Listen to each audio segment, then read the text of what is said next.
টেলিপাড়ায় ফের আলোচনার কেন্দ্রবিন্দু উদয় প্রতাপ সিংহ ও অনামিকা চক্রবর্তী। বেশ কিছুদিন ধরেই তাদের সম্পর্ক নিয়ে নানা জল্পনা ঘুরছে সোশ্যাল মিডিয়ায়। বিশেষ করে উদয়ের সঙ্গে তোলা ছবি ও বিবাহ সংক্রান্ত কিছু পোস্ট অনামিকার প্রোফাইল থেকে মুছে যাওয়ার পর সেই জল্পনা আরও জোরদার হয়। অনেকেই ধরে নেন হয়তো এই মিষ্টি দম্পতির সম্পর্কে দূরত্ব তৈরি হয়েছে। তবে সাম্প্রতিক সময়ে এইসব গুঞ্জনের মধ্যেই আনন্দবাজার অনলাইনের কাছে মুখ খুলেছেন দুজনেই। উদয় প্রতাপ সিংহ স্পষ্ট করে জানিয়েছেন, সমাজের পরিচিত মানুষদের জীবন ঘিরে এমন আলোচনা নতুন কিছু নয়। তার কথায় তাদের বিচ্ছেদ হচ্ছে না এবং এই ধরনের গুঞ্জন তাদের ব্যক্তিগত সম্পর্কে কোনো প্রভাব ফেলছে না। অনামিকা চক্রবর্তীর বক্তব্য একই রকম দৃঢ়। তিনি জানিয়েছেন, সমাজ মাধ্যমে তিনি যা করেন তা সম্পূর্ণ তার কাজের প্রয়োজনে। ব্যক্তিগত জীবন প্রকাশ করার কোনো দায় তিনি অনুভব করেন না। তার স্পষ্ট মন্তব্য, যদি তাদের জীবনে কিছু থেকেও থাকে তা নিয়ে বাইরের কাউকে কৈফিয়ত দেওয়ার প্রয়োজন তিনি মনে করেন না।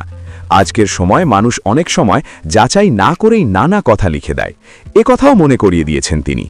সব মিলিয়ে বলা যায়, চলতি গুঞ্জনের মাঝেও উদয় ও অনামিকা দুজনেই তাদের ব্যক্তিগত জীবন নিয়ে পরিষ্কার অবস্থান নিয়েছেন।